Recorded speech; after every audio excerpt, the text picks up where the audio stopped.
अगर मैं किसी ऐसी बाइक की बात करूं जिसका इंतजार पूरी दुनिया को है, then it will be none other than the F450 GS। 2024 के आइकमा में इस बाइक को शोकेस किया गया था और तब से लेकर अब तक ये मोस्ट एंटिसिपेटेड लॉन्च है। कुछ ही महीने पहले सिसिली में इसकी इंटरनेशनल मीडिया राइड्स हुई थी और आज ये अपने पांव इंडिया में रख चुकी है।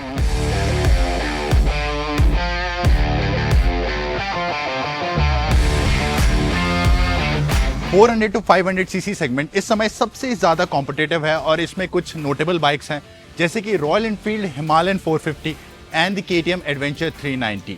BMW को अगर इस सेगमेंट में एंटर करना था तो उन्हें कुछ बहुत ही अलग करना था and they developed N all new parallel twin 420 CC engine. सबसे पहले तो मैं आपको इस बाइक पर बैठ कर दिखाता हूँ। 220 mm की ग्राउंड क्लियरेंस है which is standard across all variants.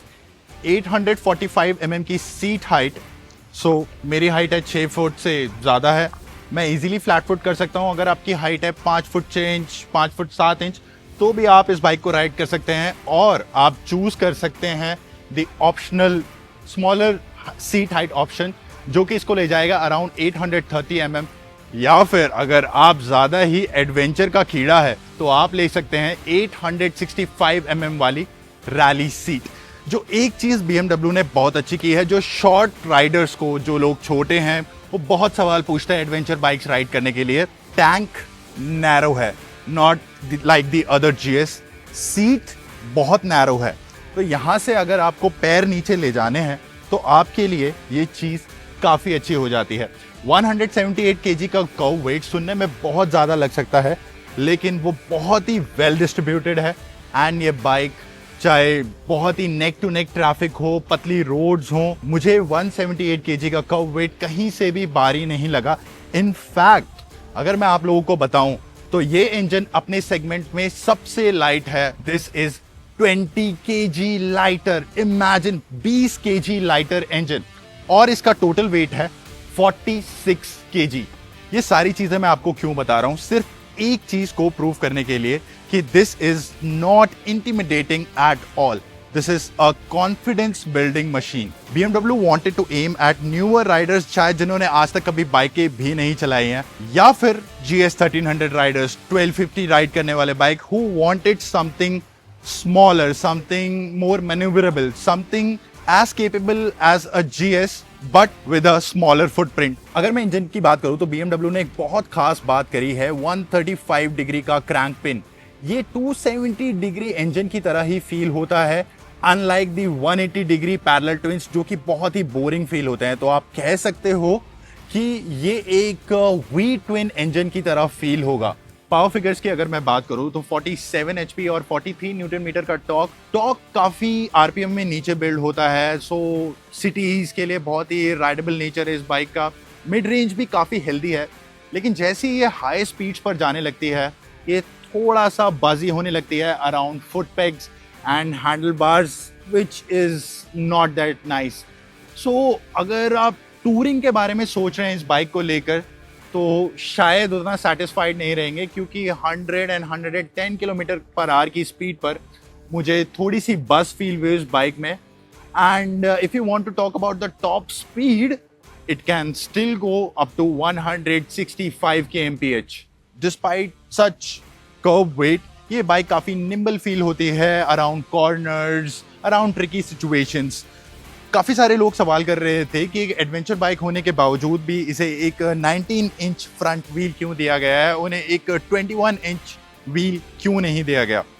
तो मैं बता दूं 19 inch wheel is meant for proper off roaders. अगर आपको बहुत ज़्यादा ग्रेवल में बाइक चलानी है, ऊंचे पहाड़ चढ़ने हैं तो वहाँ 21 इंच व्हील काम आता है। लेकिन आप जब शहरों की बात करते हैं तो वहाँ 19 इंच व्हील आपको बेटर हैंडलिंग और बेटर मैन्यूवरेबिलिटी देता है। BMW इसी चीज को टारगेट कर रहा था। जैसे कि मैं बात कर रहा था, BMW चाहता है न्यू जनरेशन के लोग जिन्होंने कभी बाइक नहीं चलाई वो इनकी F450 GS से दुनिया को एक्सप्लोर करे। तो वो एक बहुत ही हार्डकोर ऑफ रोडर बना देते विद 21 इंच फ्रंट व्हील, तो लोग उसे नहीं लेते। 19 इंच व्हील हमने अपाचे की RTX में भी देखा था। 19 inch front 17 inch rear wheel is a great combination अगर आप दोनों चीजें करना चाहते हैं, of road and on road. और हम सब लोग जानते हैं कि ऑफ रोड बाइक लेने वाले कितनी ऑफ रोडिंग करती हैं। 80% of the time these bikes are ridden in cities. यहाँ पर इंजन ही स्ट्रेस्ड मेंबर है, नीचे की तरफ आपको कोई भी सपोर्टिंग स्ट्रक्चर नहीं दिख रहा होगा, तो इसकी वजह से काफ़ी अच्छा वेट रिडक्शन होता है। शायद ही उसकी वजह से बाइक थोड़ी सी बजी फील होती है।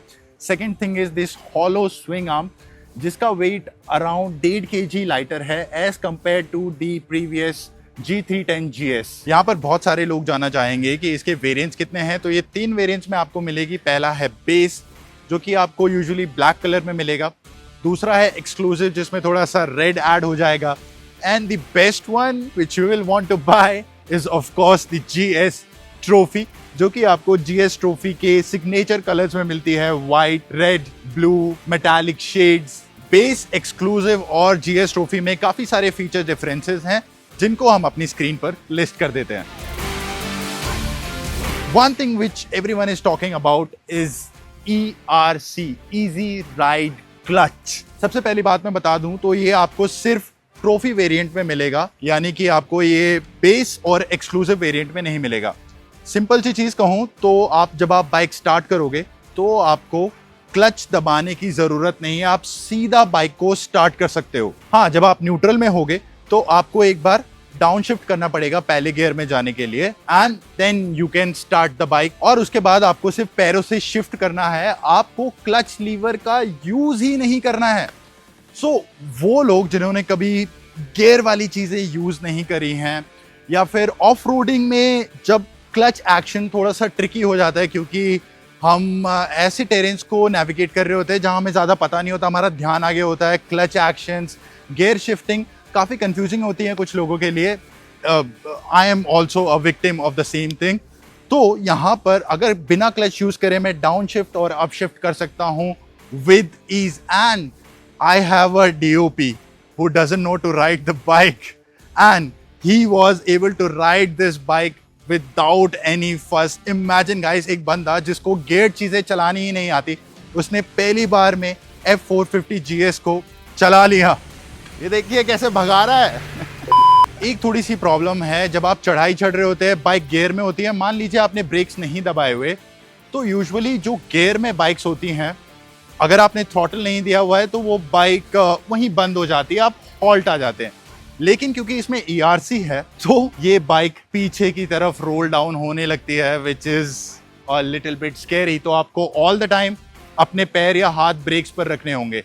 यूजुअली हम बाइक्स में चढ़ाई पे रुकना होता है, क्लच छोड़ देते हैं, बाइक को बंद कर देते हैं, बाइक वहीं हॉल्ट हो जाती है। But with this thing you have to be extra careful, and I am expecting from BMW कि इसके नेक्स्ट इटरेशन में शायद हिल होल्ड असिस्ट उन्हें ऐड करना पड़ेगा। अगर मैं हाईवे स्पीड्स की बात करूं या फिर मैं एक्सेलरेशन की बात करूं तो this is not very aggressive, this is not very punchy, this is very linear, and that's what BMW wanted. BMW wanted new people to adopt this bike, और उसके हिसाब से इसकी पावर डिलीवरी बहुत ही अच्छी है। सेंट्रीफ्यूगल क्लच की एक प्रॉब्लम मुझे लगी, मेरे जैसे riders who are intermediate, I will not say कि मैं बहुत ही अच्छा राइडर हूँ, हम यूजुअली डाउन शिफ्ट यूज करते हैं इंजन ब्रेकिंग के लिए, बाइक को स्लो करने के लिए। Because of the centrifugal clutch I felt down shift करते समय मुझे उतना कंट्रोल नहीं मिला बाइक पे जितना मुझे नॉर्मल बाइक में डाउन शिफ्ट करते समय मिलता है। सो यहाँ पर हमारे पास 2 कॉन्ट्रडिक्शन सामने आ गए हैं।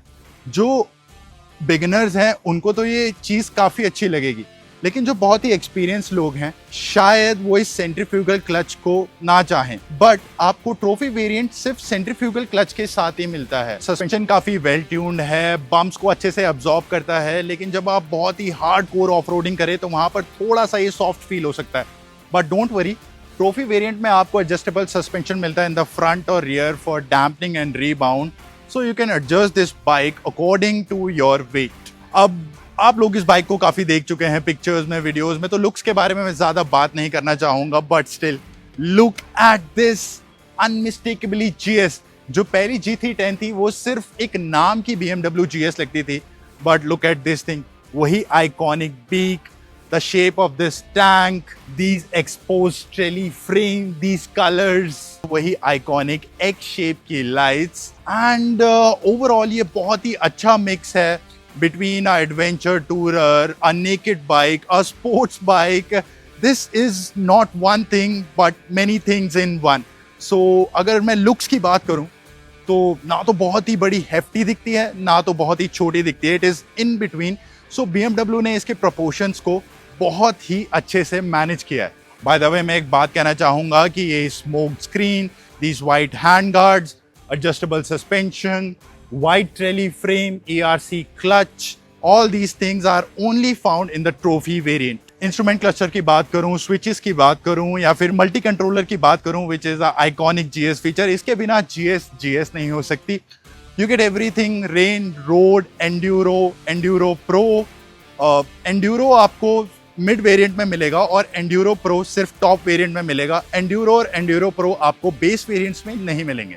You get traction control, DTC, DBC, MSR, सारे राइडिंग मोड्स में अलग अलग फंक्शनिंग करते हैं. So you can imagine all the electronic गैजेटरी जो कि आपको दूसरी GS में मिलती है.